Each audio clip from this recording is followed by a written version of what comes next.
Hello everyone, Dividend Enjoyer here, and today I'm going to give an update on my $24,535.44 stock portfolio. I'm going to make this a weekly thing on the channel because I think it's important for me to talk through all of my positions. I usually do this by starting out with my Chase account, which is now the larger of my two accounts and the only account that I'm making changes to, and then I wrap up the video with my Webull account, which I just collect the dividends from and let it sit there. I really don't sell or buy anything in that account. I just have it there so that I can collect the dividends, and it's more there just in case I run into a situation where I need extra cash and I want to liquidate things. Whereas the Chase account is more of a very long-term investment account where I buy assets hopefully to hold for at least a year's time, and I continue making investments into that account. So starting off with the Chase account, it is currently valued at $16,305. It has an open P&L of negative $727.83. This does not include any dividend income earned. This also does not include any realized gains. It currently makes $477.94 in estimated annual income. And that does not include any dividends reinvested. And I think that's worth saying because on this account, all dividends are reinvested back into the underlying securities. So if you look at my Vici Properties common stock, it says my cost is $5,063.32, but in reality, I've only put about $5,000 into Vici. I got paid a dividend of around $64 last quarter, and I'm going to get paid a dividend of around $65 or $67 this quarter. So that number is kind of misleading, but I just think that that's something to bring up because the performance looks a lot worse on paper, and it is down just like the whole market is. But I think that that adds for some unique opportunities to buy more stocks, and I've been doing that. Starting off with my lowest value position, it is Texas Roadhouse, ticker symbol TXRH. I'm currently down $1.98 on this stock, so pretty much flat. I've made a video analyzing this stock, and I like the stock so much in my analysis that I thought I would add it because I think that this has a unique opportunity because they're able to continue to open new stores, unlike a lot of other big fast food chains. And I think that the way that you invest in fast food or just chain companies is you get in when they're still growing at a really large rate, and then you just continue to hold once they're at the level of a McDonald's or something like that, where there really isn't any future growth to be had. I think Texas Roadhouse is still in like the middle to early stages of where it's going to be as a chain, and I think that there's going to be continued growth in the business overall. It is a little bit more of a premium than some of the other chain restaurants that I've reviewed on the channel, but I think that at the current price that it's trading at, it's still a pretty good deal, and it's a pretty good value deal with a good dividend, and those are the type of companies that I want to own for the long term. I'm not trying to get any kind of exposure. I just really like the company. I'm not really a fan of diversification in general, but I think that this was a company at a good price that I wanted to pay and I want to hold for a very long time. And I'm really rooting for this company because I think it could be a very big exponential grower with a little bit more risk than some of the other positions I have here. I really like the fact that it pays a pretty decent dividend. I think it's just going to keep compounding and increasing over time. And I want to own more Texas Roadhouse into the future, but I also think that there are some other opportunities out there that also look really good. Moving on to the next position, and this is one that I've actually added more to this week. We have Prologis Inc., ticker symbol PLD. I'm down 2.3% on it, but I really think that this company is an amazing company to hold because, again, it has a very high dividend. They're a warehouse REIT, so a real estate investment trust that specializes in logistics warehouses. And they're triple net, so they don't pay any of the maintenance, taxes, any of the expenses. That's all up to the person leasing the property. And my overall thesis on this is that I think that warehouses are going to be more valuable as we continue into the future with more complicated logistical systems and things of that nature. I think that their existing properties are going to be worth more, and as they get more money, they're going to be able to build more properties, or they're going to be offered money to buy some of their existing properties for much more than what they initially paid to acquire them. So I think that this is a very good stock to own and hold into the future, and I'm reinvesting all of these dividends. I have a fair value at around 125. I think that's a fair price. I think anything under 113 I'm going to continue adding because it just seems like a very safe company that has a lot of growth into the future. There is a little bit of debt, but nothing that's not manageable. And overall, I think that this company is very unique and special, just like all real estate investment trusts are, because there's not really a point where they get so big that there isn't growth to be had anymore. So I'm very happy with this stock, and I want it to continue going down so that I can buy more of it. Next up, we have Meta, ticker symbol Meta. I'm currently down 3.17% on this position. The value right now is $1,192.50. I think that Amazon is technically a higher quality company, but I think that Meta may be more oversold, if that makes sense. I think that there's a lot of value here. They're very monopolistic. They understand social media better than any company, and they're just the clear winner right now in social media. The only company that can really even rival them is ByteDance, but obviously there's regulatory concerns there. And overall, I think that the future of Meta looks very promising, and the cash flows are just very strong as well. I think Mark Zuckerberg knows what he's doing, and I think that he's going to continue to be able to drive more value for the stock. I do also like the fact that they have a dividend right now, even though it's extremely low compared to the cost per share. But I do think that they're going to be able to increase that dividend more and more over time. Not that that's really that much of a factor. I just think that this business is very strong and that there is a lot more risk than, say, in Amazon, just overall if you're investing in Meta. But I think that you're getting it at a very good price, and it's not as much risk when you really think about what they do, which is social media, and the fact that they have such a monopoly on it. And I also think that they're going to be able to make better ads and charge a higher rate for those ads, and they're going to continue to innovate and create new things that drive better revenue, better cash flows, and just overall improve everything about the company in the very long term. So I think it's very interesting, and the cash flows are legit. On a book value, it looks very good. And for what you're getting, this is a very monopolistic company that's going to continue to grow. So I might add more Meta into the future. I'm really looking more at Meta, AXP, Amazon, CRM right now, just because I think they've been hit so hard. And Meta just looks like the best value play out of those, with some unique risks for sure. Next up, we have Waste Management, ticker symbol WM. The only stock that I'm up a significant amount in the portfolio, 8.63% at a current value of $1,352.74. I wish I had bought more of this stock when tech was trading so high, but it was at a premium when I bought it. I still think it's at a premium, but it's because the business is so legit. And it's because of the fact that they're able to organically grow their own business, and they're able to use their money for mergers and acquisitions to get more landfills, more area, more lines where they're just taking waste, and it's completely unaffected by the economy for the most part. I mean, even if people are struggling financially, they're not going to just stop paying for their garbage to be taken out. So this is like the king of defensive stocks. I think that the industry is very intriguing and very strong. And I think that this is just a very safe stock to put your money if you're looking for something that's going to retain value. Now, I have no plans to buy more of this because, again, it is the stock that has run up the most since I've bought it as of recording. And I want to have a little bit I want to have my stocks at a cheaper cost, not a more expensive cost. And this just is not the time for me to be buying Waste Management. I think what's going to end up happening is I'm going to make a lot of money off of these tech stocks that I'm taking the risk in now that I believe are oversold in the long term. And I may trim some of those and then put more money into Waste Management. But at this time, I have no reason to be buying more Waste Management at a higher price when everything else is cheaper.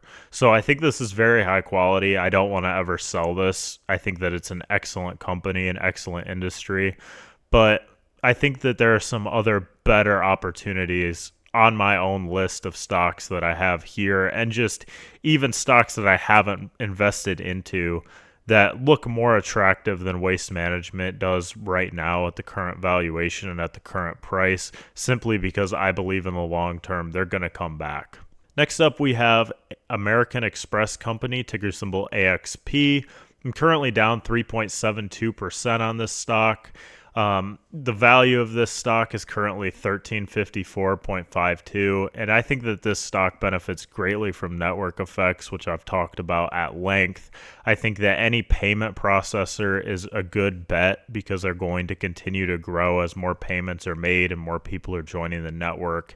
I think that this is a very important company and a very slow, reliable, good, mature company that I think is going to just continue to grow over the long term, even if it's not at the rates that some of the other companies on this list are. I think it's trading at a very attractive multiple and a very attractive valuation for really what this company is. And I've added a pretty significant amount of American Express to my portfolio over these past couple of weeks, because I think that it's a stock that very rarely will trade lower. And so if you can get in at a good price and dollar cost average your way through American Express and find a price that you're willing to pay for, you should definitely do that. For me, that price was $300 for the longest time.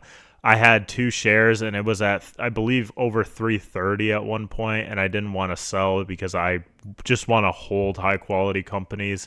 And I was buying these at around 255, 265, and I think I'm going to continue buying these as long as it's under $300, like I said, because I think that the fair value for something like this is difficult to calculate even on a DCF basis, because you're getting growth pretty consistently every year in the long term, and historically the stock has performed very well if you held it for years and years and years, and especially if you bought it when it got hit like it's been hit pretty recently. So I really like American Express as a company overall. Next up, I have Energy Transfer, ticker symbol ET. I'm down 5.29% in this account. In my Webull account, I have a significantly higher amount of shares. I have around 328. And in the Webull account, which I can talk about later as well, I basically gained about 100% of the value of Energy Transfer from when I initially bought in, and it pays a very ridiculous dividend. It's around 8%, I believe, on this current cost, but I could be wrong. And I sold half from the Webull account and pocketed that money as cash, and then I kept the other half there and just collect the dividend. I've done plenty of DCF analysis videos on this company. I've talked about it at length. I think that global energy demand is going to increase with AI and just overall. I think that this is a very inflation-proof company that's just very strong and is going to pay a decent dividend into the future as long as global energy demand continues to go higher. And overall, I think that this company is just very strong. And I have a value of about $24 as a fair value. So for me, whenever I can get into Energy Transfer below $20, that's where I like to be personally. And again, I'm not a financial advisor. None of this is financial advice. I just want to make that very clear right now. But I've been adding more Energy Transfer to my own personal portfolio. It pays a very good dividend, and I've been very happy to hold it in the past, and I think it's going to continue to grow the free cash flow and benefit off of either higher demand and higher oil prices just in general. So I really like this stock. I like the dividend. I like being able to hold a stock that isn't entirely dependent on the price of oil, but more the actual demand. And yeah, this is the stock that I have the most of if you look at both of my portfolios combined. And I'm very happy to have held this stock for the long term. Next up, we have Amazon, ticker symbol AMZN. I've been adding a lot of Amazon to my portfolio. You can see here that I'm down 10.81%. Obviously, Amazon does not pay a dividend. I have 1962.10 in value worth, or $1,962.10. And I think that this company is very strong because they have the cash cow business of their logistics network where they deliver all the packages, along with a subscription that pretty much everyone I know has. I think that this has become a staple of American life at this point. Pretty much everyone loves Amazon. I think that they're going to be able to continue to slowly take market share away from traditional retail stores. And I think that they're also going to be able to continue to grow through a lot of their other things that they're doing, like AWS, all the money they're putting into AI research, and everything else that they're venturing into. I really like the idea of taking your retained earnings and trying to put that money to work. And I think that Amazon is the best out of the Mag 7 companies, excluding maybe Microsoft at doing that. And for that reason, I love holding Amazon, and I love when it goes down like this because I want to hold it for the very long term. It's worked out for a lot of investors historically, and I want to be one of those investors that makes a lot of money off of Amazon. Next up, we have Salesforce, ticker symbol CRM.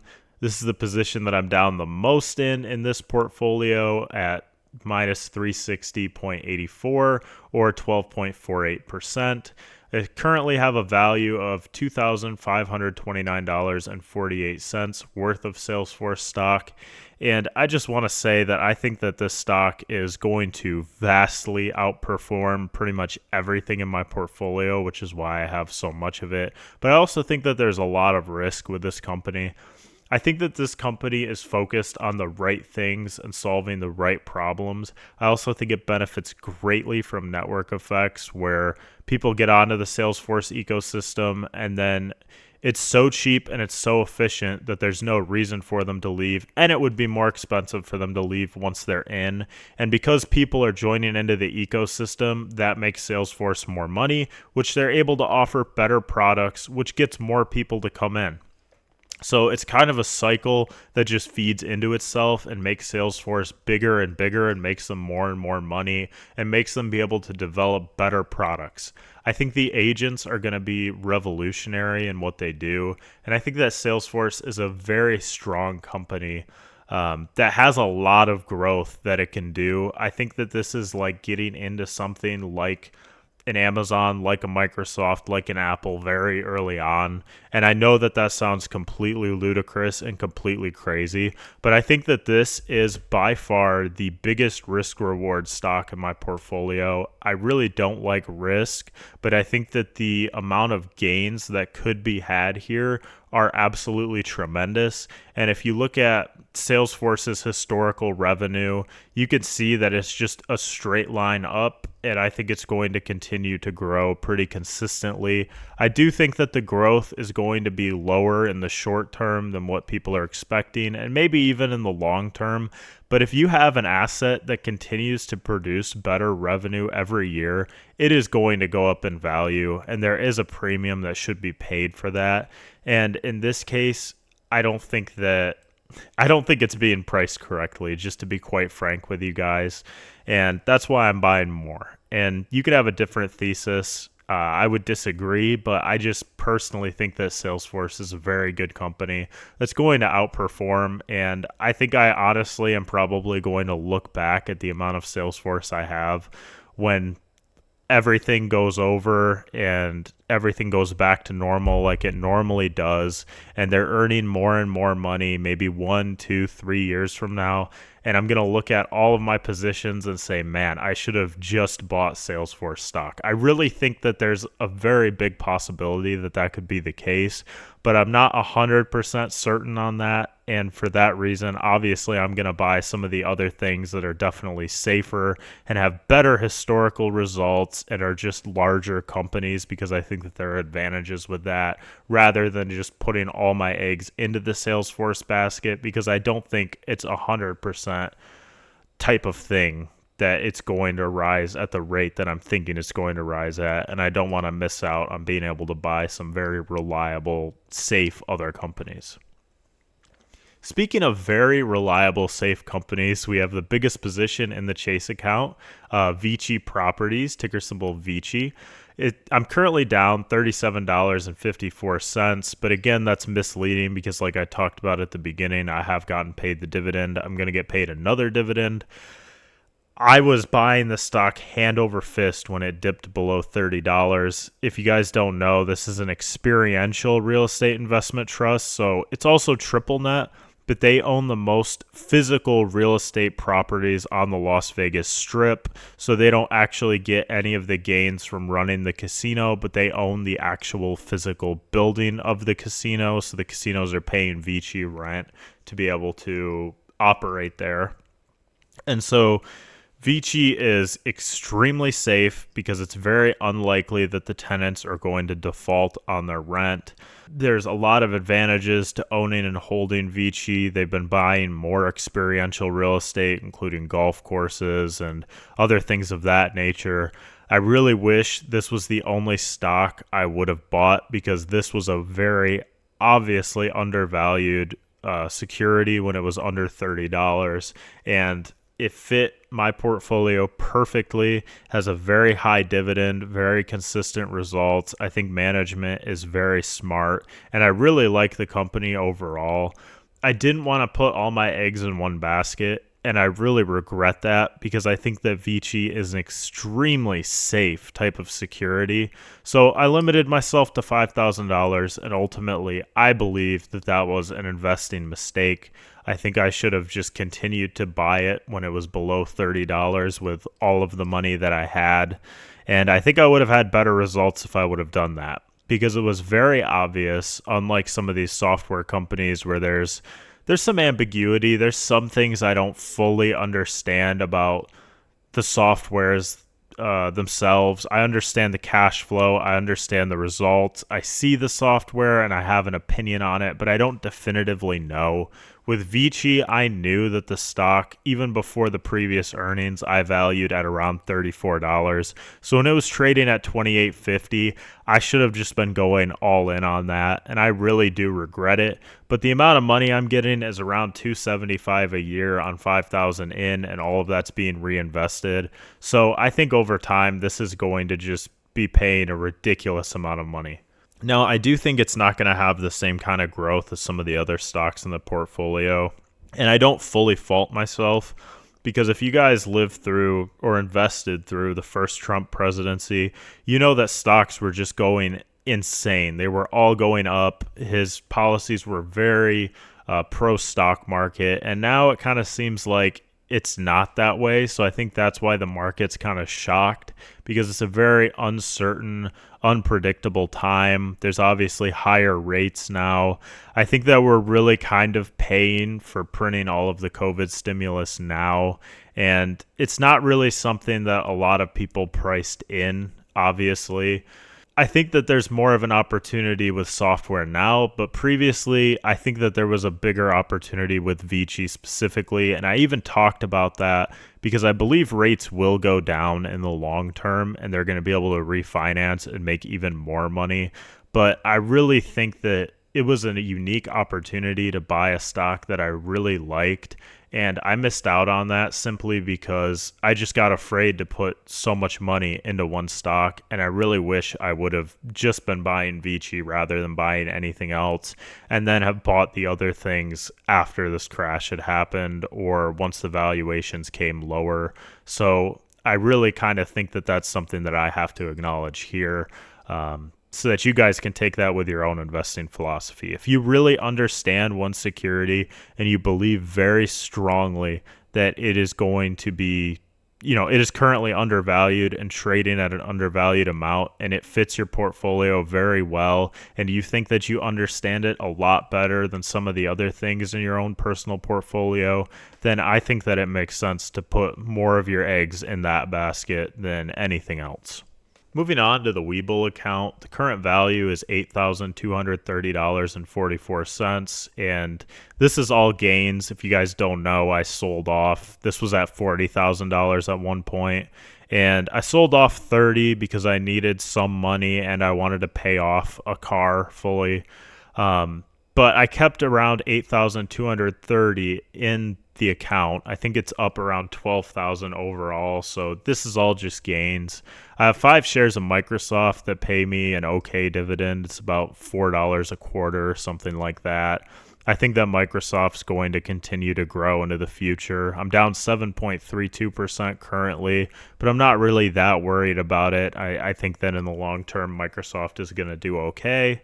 I also have 4.35 shares of DraftKings, which is extremely speculative, and I earned these shares actually by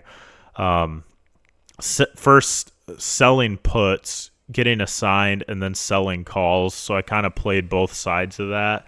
And then from those gains, I just bought shares of DraftKings, and I haven't really traded options since, just because I don't want to have that kind of risk anymore. I understand options fully, and I think that it's just better to be a long-term investor.